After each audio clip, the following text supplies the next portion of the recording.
Paz do Senhor, igreja. Pode sentar. Às vezes a gente acostuma ficar nos bastidores e acostuma alimentar bastante, né? Fica alimentando, fica intercedendo e muitas das vezes sentado, se colocando no lugar de quem está na frente, pedindo a Deus misericórdia, usa, dê autoridade. E não esperava que tão cedo eu voltasse para estar aqui na posição que estou. Não porque não era para voltar, mas é que é tão bom ficar nos bastidores, né, ouvindo, aprendendo. Irmãos, eu confesso para vocês que a gente aprende muito.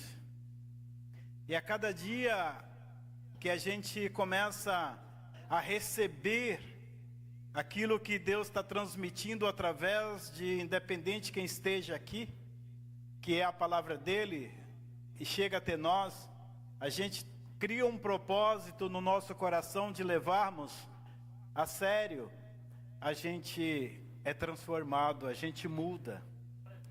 E quando nós estávamos preparando para estar aqui, a minha palavra direta para com Deus foi: Senhor, já que a oportunidade chegou, tenha misericórdia e nos ensina a estar junto com a tua igreja, aprendendo, recebendo a tua palavra, para que então possamos mudar. E Deus colocou em meu coração, irmãos, igreja do Senhor, que Ele estaria presente aqui. Eu posso certificar disso através dos louvores. Se você chegou no início, quando o Vitor estava orando, você pode também testemunhar de que Deus já se faz presente desde quando nós adentramos a este lugar.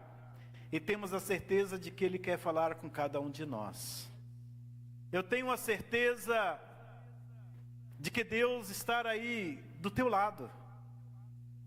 Deus estar pronto para te tocar. Deus estar pronto para te acordar. Deus, através do seu Santo Espírito, Ele estar pronto para limpar a tua mente e o teu coração.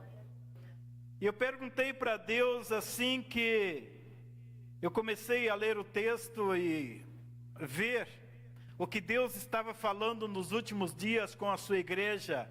Irmãos, eu me alegrei bastante. Me alegrei porque o Senhor fez com que o meu coração se exaltasse na presença do Senhor, porque estar se cumprindo a palavra dEle em nossas vidas, que Ele cuida, Ele ama aqueles que são seus. E eu tenho absoluta certeza, igreja do Senhor, que todas as mensagens que nós ouvimos nos últimos dias, Deus está cuidando da sua igreja.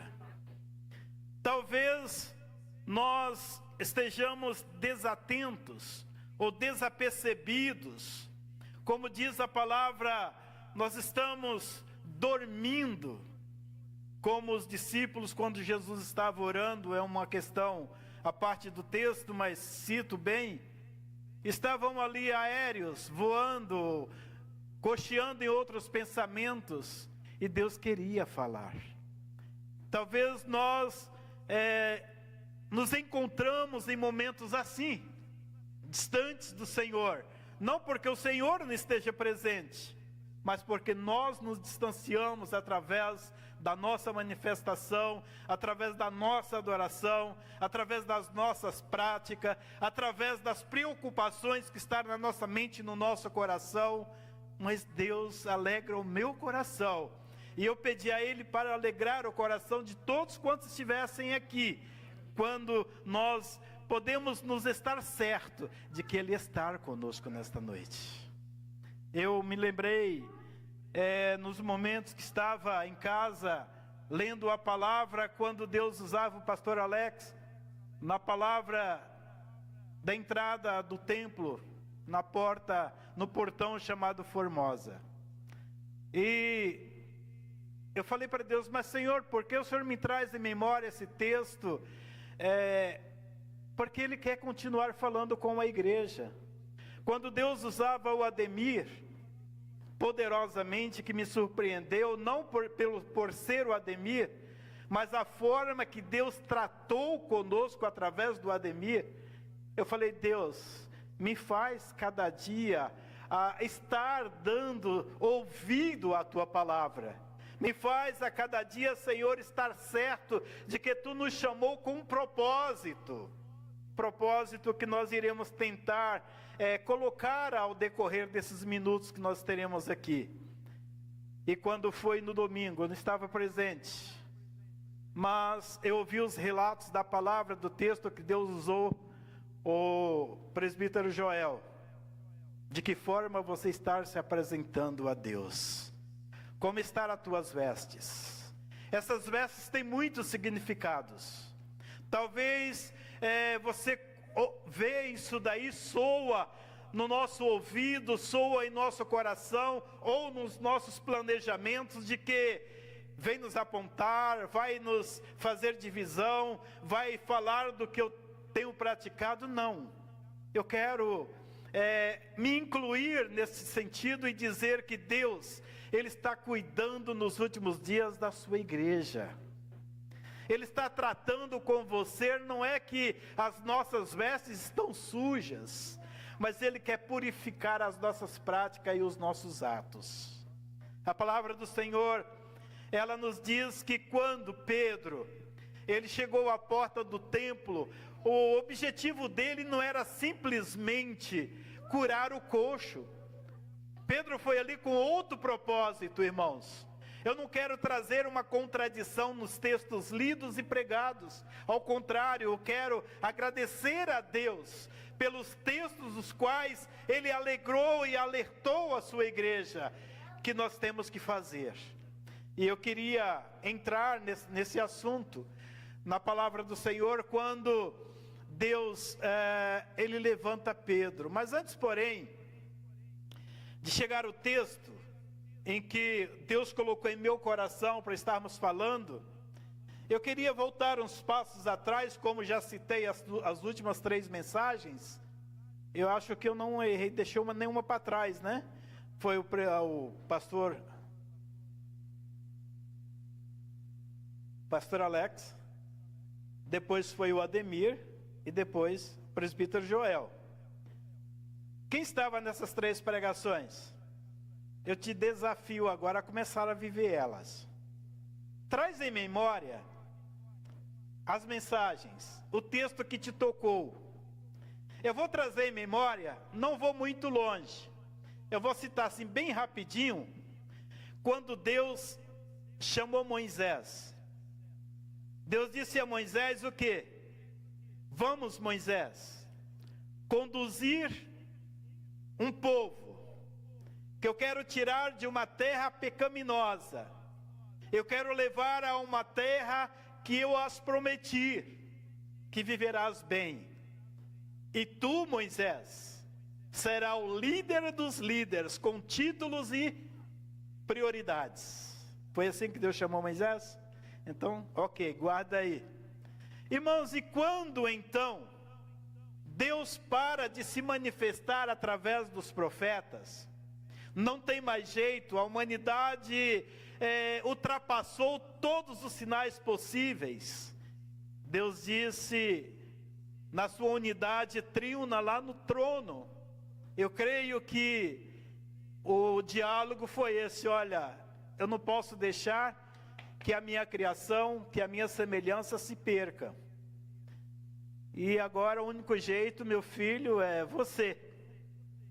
Você desce lá em forma de homem, eu vou usar uma mulher, e você vai usar o ventre dela por 9 meses.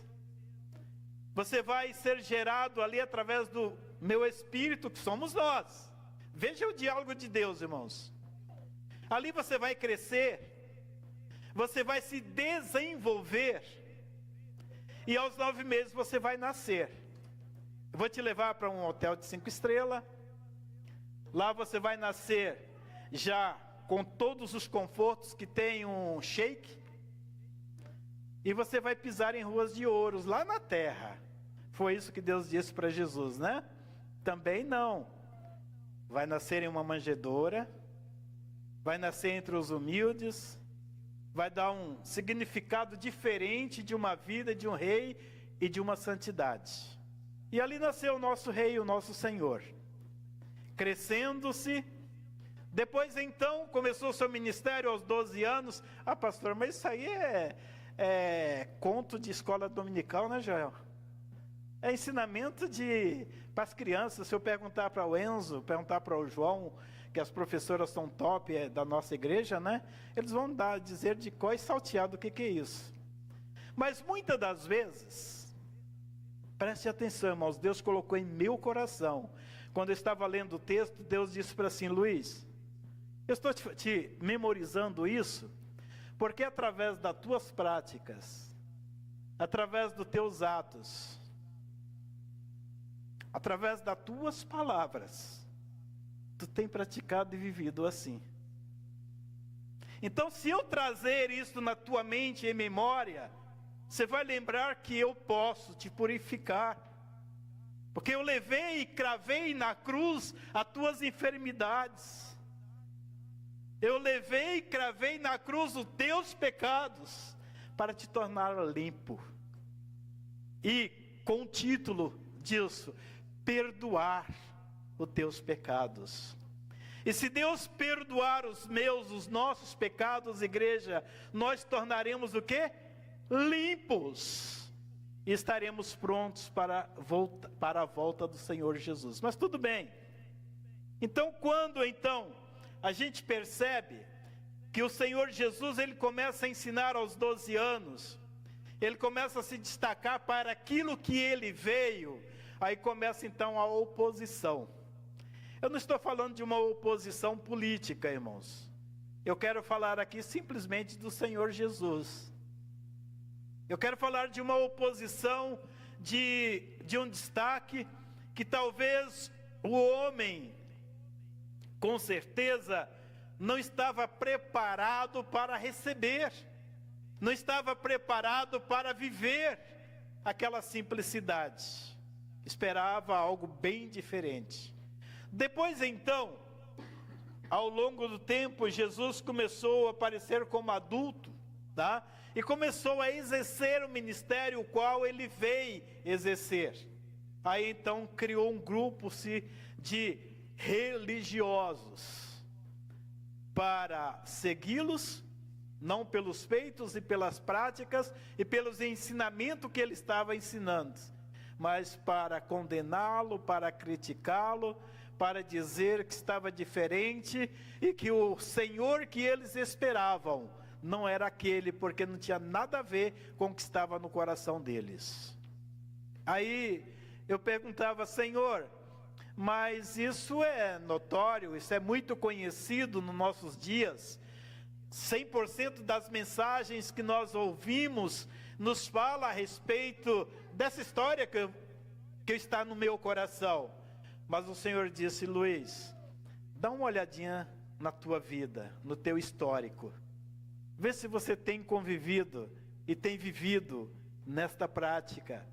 E compara as duas. Irmãos, eu tive por poucos minutos pensando, analisando e pedindo a Deus misericórdia pela minha vida.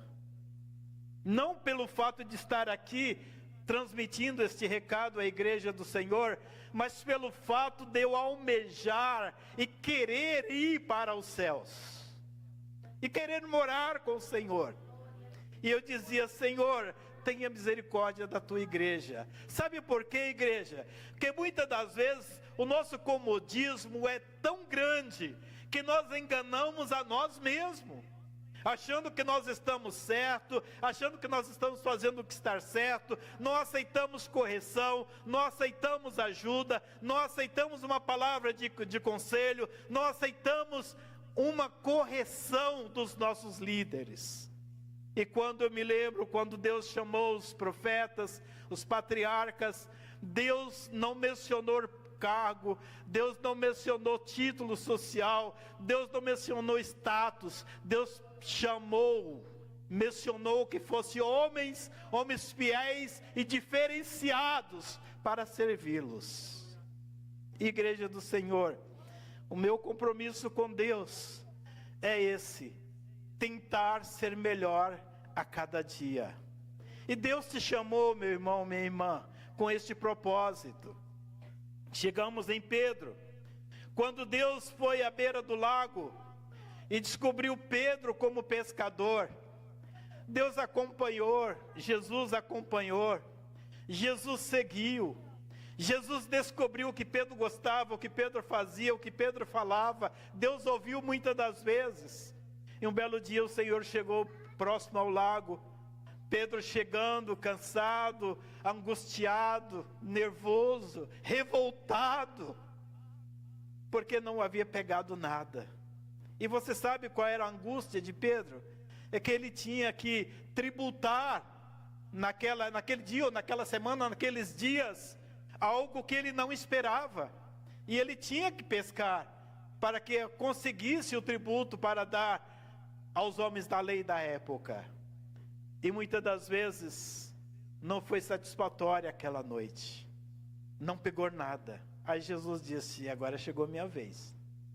Sumiu a um barco e andou com um pouco com Pedro. Depois então, os ensinos bíblicos nos diz que Jesus primeiro ensinou a multidão que estava com ele ali do barco. Depois, quando estava no barco, ele disse: agora Pedro, vai ao meio do lago, vai ao meio do mar. E chegando a uma certa distância, o Senhor olhou para ele assim e disse: Pedro, lança a rede. Mas Senhor, foi por aqui que eu estive a noite toda, foi por aqui que eu batalhei, foi por aqui que eu passei momentos nervosos. Lança a rede. Irmãos, esse lança-rede, estar nos meus ouvidos, estar nos teus ouvidos. Deus está dizendo: arrependa-te, limpa-te, busca-me. Eu estarei contigo, eu quero te fazer homem, eu quero te fazer mulher, grandes na minha presença. Abandone esta vida medíocre, abandone esta vida de insubmissão, abandone esta vida de submissão, como eu já disse, porque eu quero te fazer um pescador. Aí Pedro ficou assim e disse: Senhor, já que tu me autoriza, eu vou lançar a rede.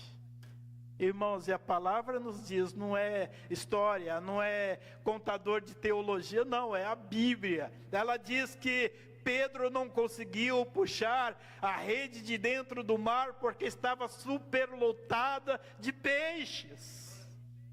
Irmãos, isso traduzindo para os nossos dias, para a minha vida, para a tua vida, eu vou falar de mim. Eu comecei a olhar Deus na minha sala, porque o Senhor me despertou de madrugada para orar. E eu disse: Senhor, esta rede, o que significa para mim?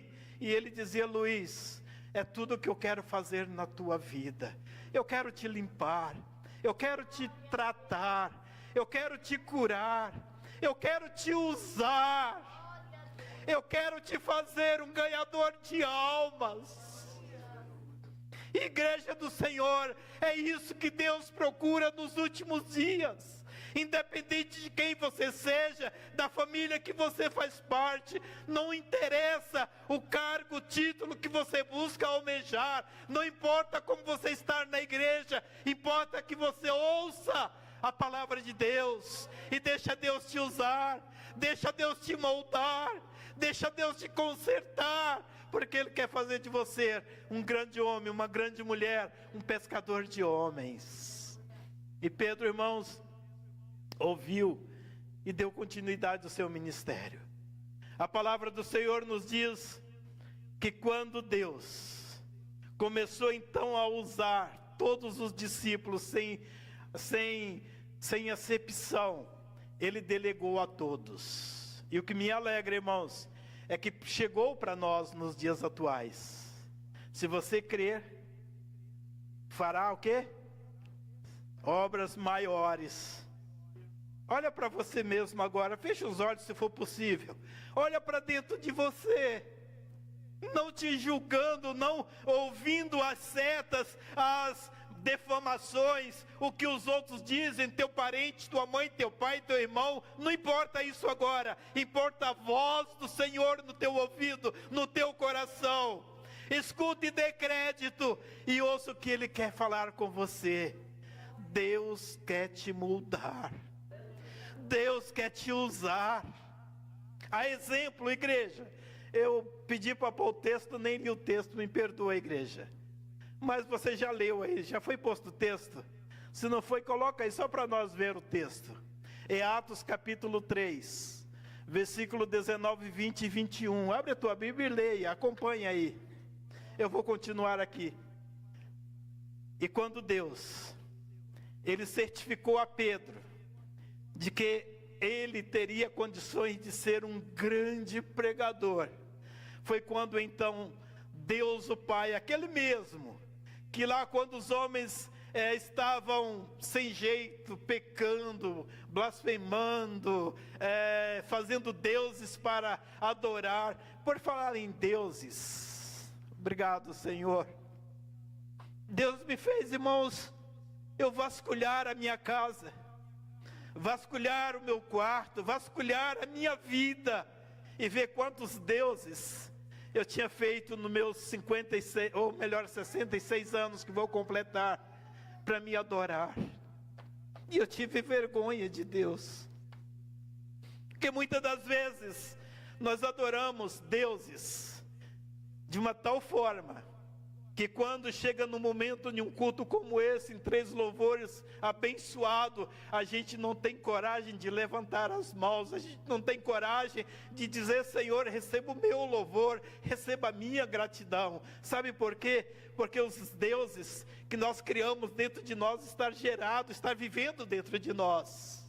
Esses deuses chamam-se contas, chama-se afazeres, que não levam para o céu do dia de amanhã. Nós estamos aqui, mas não estamos aqui, estamos preocupados com o dia de amanhã.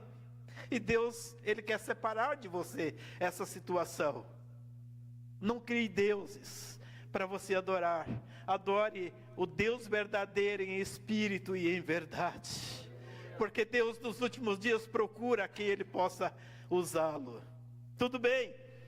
Quando Deus então, Ele estava dizendo que não tinha mais jeito, que o jeito era vir Jesus, aquele diálogo que eu falei no início, da mesma forma Ele chegou para o filho e disse, filho, ó, teu tempo aqui na terra chegou ao fim, agora vamos para aquilo que você foi, né?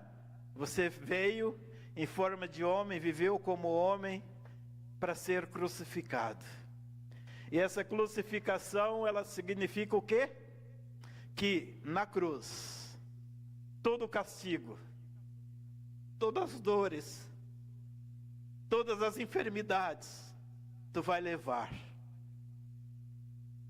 Se lembra quando Moisés levantou uma serpente no deserto? E todos quantos fossem picados na terra por uma serpente, olhassem para aquela que Moisés levantou, seriam curados? Tipificando Cristo na cruz. E da mesma forma eu quero dizer para você com muita autoridade nesta palavra, que Cristo na cruz ainda está até hoje, não crucificado, porque sabemos que Ele ressuscitou, mas o significado da cruz é a minha, é a tua, é a nossa libertação. Como que você vê isso? De que jeito você está encarando isso? Vamos chegar no texto. Quando Pedro então adentrou ao templo, após ter curado o coxo, eu disse para vocês que Deus levou Pedro e João ali no templo, não foi simplesmente para curar o coxo, que era coxo de nascença, nasceu com aquela enfermidade. Pedro foi ali para falar ao grupo de religiosos que estavam lá dentro da igreja. E ele narrou essas palavras que eu pedi para colocar, que Deus colocou no meu coração para lermos. Eu passei do tempo, não li, não vou ler mais porque você já leu aí, né?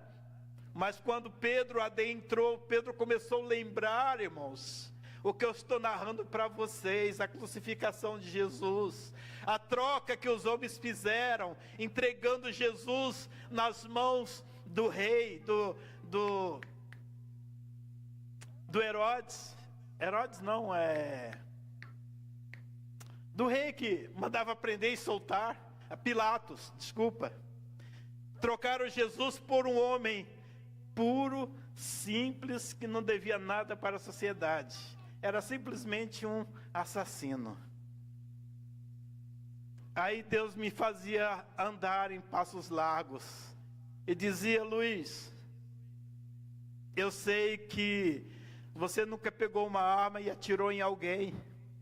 Eu te conheço.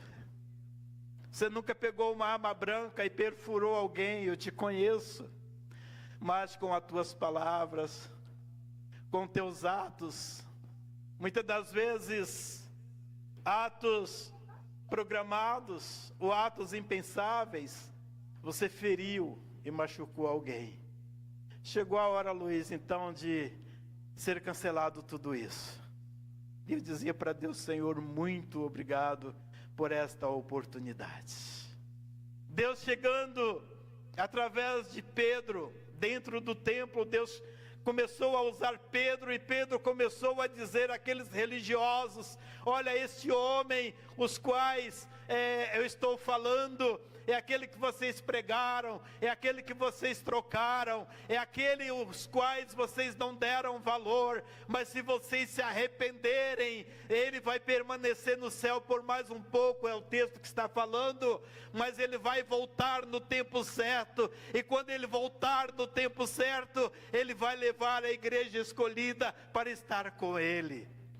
Eis que vou ao Pai, vou preparar-vos lugar, para que se vós preparar, eu voltarei e levarei vós para onde estiver, que esteja vós também. Igreja do Senhor, essa é a motivação nossa, é por isso que nós estamos aqui.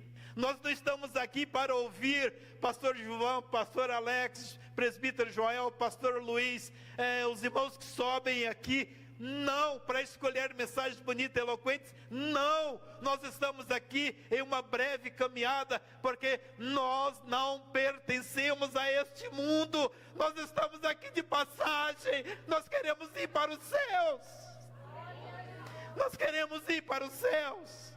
Se você não quer, eu quero. Então eu não estou aqui para ver homens fazendo algo que possa se vangloriar.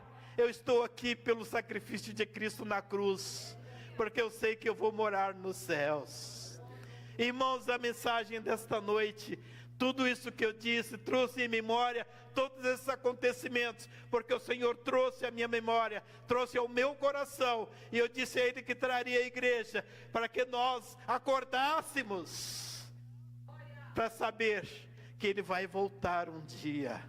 E o apelo de Pedro naquela noite, ou naquela tarde, desculpa, foi esse: arrependei-vos, arrependei-vos, porque o Senhor vai voltar de novo, no tempo certo, Ele descerá em glória, e arrebatará a sua igreja.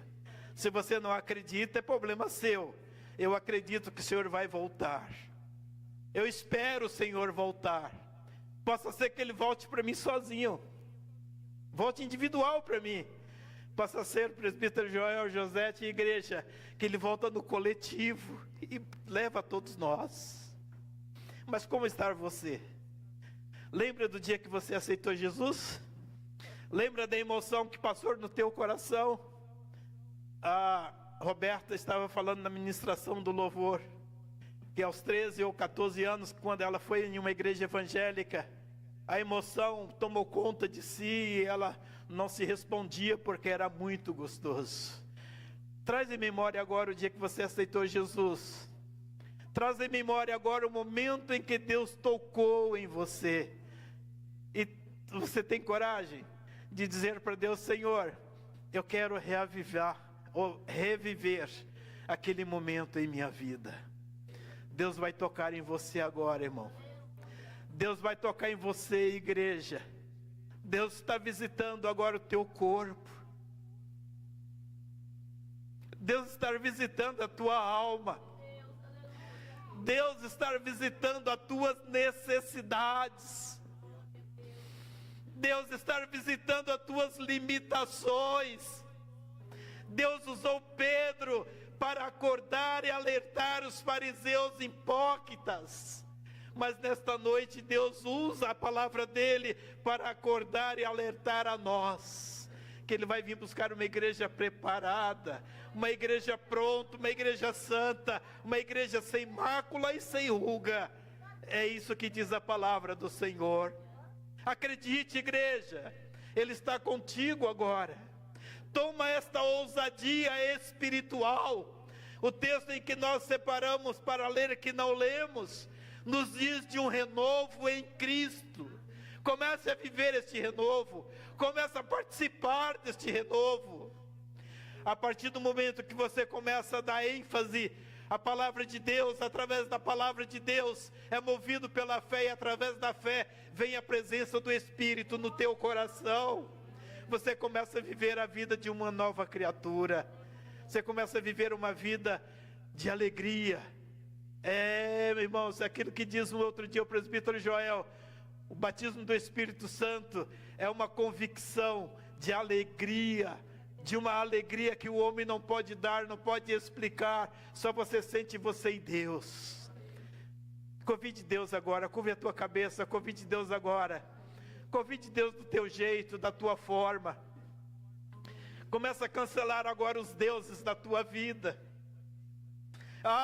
Igreja do Senhor, se você sentisse a misericórdia de Deus em perdoar, em limpar, em te dar vida, vida com abundância, nós não perderíamos tanto tempo buscando coisas em vãos. Nós buscaríamos de Deus a presença do seu Espírito. Diz para Deus agora o que você tem desejo no teu coração. Diz para Deus o que você sente. Muitas das vezes eu posso dizer para você, como eu digo para mim mesmo: olha, Deus é onisciente, onipresente e onipotente. Ele sabe de todas as coisas. Mas se eu não disser para Ele o que eu quero que Ele faça em mim, Ele não vai invadir a minha vida para fazer. Fala para Deus agora o que você quer. Eu quero mudar a minha vida. Eu quero dar passos largos. Eu quero viver o que eu ainda não vivi. É promessas da palavra do Senhor que nós viveremos o melhor desta terra. Mas é necessário então, irmãos, que demos ênfase e damos ouvido à palavra que diz: buscai primeiro o reino dos céus, e as demais coisas vos serão acrescentadas. Em minha vida, Deus já teve misericórdia. Estava somando com a Juscelia ontem. Eu já passei pelo vale 3 vezes. E não desci para o fundo do vale, porque Deus teve misericórdia. Eu acompanhei algumas pessoas nos últimos dias no hospital. O último agora foi a sobrinha da Juscelia, foi o concunhado da Juscelia. Ela fez bariátrica, pronunciei certo, né? E, irmãos, ela estava comendo gotas. Quem faz essa cirurgia come gotas. Não come mais nada, líquido nenhum. Ou melhor, sólido nenhum, só gotas. E ela ficou fraquinha, coitada. Ela já cantou aqui, era uma baita mulherzona desse tamanho. Ficou bem pequenininha. Aí depois, quando ela estava quase se levantando, ela ficou dengosa. Pegou a dengue. A dengue começou uma hemorragia interna. Ela colocava sangue, desculpa a expressão, pelo ânus, colocava pelo nariz, colocava pela boca, e os médicos ficaram sem saber, levaram ela para a UTI, tirava da UTI, colocava na UTI, não sabia. E quando Deus deu força para ela falar, ela chamou o esposo dela e disse: ora por mim, me unge. O marido dela, pastor, ungiu, orou por ela, e no outro dia descobriram o que era a hemorragia. Ela hoje recebeu alta, foi para casa. O cunhado da Juscelia tinha um caroço atrás da orelha. E vai para cima, vai para baixo. Nós estávamos buscando médicos, procuramos os meios aqui em Guarulhos muitas vezes. E a gente pegava no caroço atrás da orelha, dançava para cima e para baixo. Aí a médica, dos médicos do sexo feminino, chegou para ele, a última que examinou ele, disse assim: olha, senhor Bruno, isso daqui não é maligno, é benigno, tá? Mas vamos tirar. Quando foi semana passada agora, nós fomos internar ele para tirar. Ela pegou assim e disse: seu Bruno, não me responsabilizo por aquilo que eu disse, porque ele está enraizado. Você sabe o que é isso, irmãos? Precisa falar o nome? Não, né? Ele entrou na sala de cirurgia às 5 horas da manhã. Saiu, era 1h13 da tarde. A médica me chamou e disse: senhor Luiz, ele está com o olho direito torto, ele está com o lado da boca direita torta. O olho dele vai ficar parecendo uma seta de carro quando está no pisca-alerta. Mas isso é por questões de dia. Ele vai voltar ao normal. Falei: doutora, respeitando a medicina, respeitando teus protocolos, eu posso quebrar? Ela disse: fica à vontade, dependendo. O senhor não pode enfiar o dedo na cirurgia. Eu falei: não vou enfiar o dedo na cirurgia. Eu só vou orar por ele. E no segundo dia ele recebeu alta sem tortura nenhuma no rosto. Eu quero concluir, irmãos, dizendo: Deus sabe aonde está a minha e a tua dor. Você está falando com Deus? Ou você se desapercebeu pelos testemunhos que eu dei? Volte para Deus. Vai para casa com este propósito e diz: Senhor, eu faço isso, tenha misericórdia de mim, porque eu preciso estar na tua presença. Amém, igreja? Então, se coloque de pé. Vamos orar. Vamos pedir a Deus que Ele venha ter misericórdia de nós. Assim como Ele usou Pedro, e como Ele usou nesta noite a sua palavra para nos acordar, que possamos nós estar sempre sendo acordados pelo Espírito Santo de Deus. Amém? Do teu jeito, da tua forma. Ore a Deus. Fala com Ele agora, sem vergonha, fala com Ele. Ele vai te ouvir. Senhor Deus, Pai que estás nos céus, eu quero te louvar, Senhor. Eu quero te agradecer, Pai, porque não foi da forma que nós programássemos, ou que eu programei, mas foi como tu quis, Senhor. Eu te dou graças, porque a tua igreja ouviu a tua palavra, Pai. Ouviu, Senhor, que tu és Deus de amor, que tu és misericordioso, que tu vai voltar, Senhor, para cumprir a tua palavra. E, ó Deus, e cumprindo a tua palavra, tu quer levar uma igreja preparada, tu quer levar uma igreja pronta para dar continuidade no reino dos céus, a te louvar, a te exaltar, a viver sem dor. E a tua palavra diz, Senhor, que lá não haverá pranto nem dor, Pai. Prepara a tua igreja para isso, Senhor, que venhamos cancelar todos os deuses dentro de nós. Ó Deus querido, que venhamos ter sabedoria para começar a eliminar, Senhor, do altar chamado a minha vida, os deuses que estou servindo. Que eu venha prestar culto e servir ao único Deus verdadeiro, que és tu que estás nos céus. Dai graça, Senhor, que o teu Santo Espírito nesta noite venha visitar a tua igreja. Ó Pai, em coletivo com a tua igreja, eu quero agora apresentar o nosso pastor em tuas mãos. Mesmo ele não estando presente, Senhor, aonde ele estiver, vai com teu Santo Espírito, Pai, alcança-o. Ó Deus querido, que ele possa ser alcançado, abençoado por ti, Deus. Continua dando autoridade, sabedoria, poder, Pai querido, para que ele conduza a tua igreja nos teus caminhos. Dai ao teu filho graça e paz. Dai, Senhor, livramentos como até que tu tem dado. Senhor, esteja com a sua família. É o que nós te pedimos, Pai. Te agradecemos e confiamos em ti, em nome de Jesus. Igreja do Senhor, confia no Senhor. Aquilo que é impossível para ti, para mim, é possível para Deus. Que Deus te abençoe.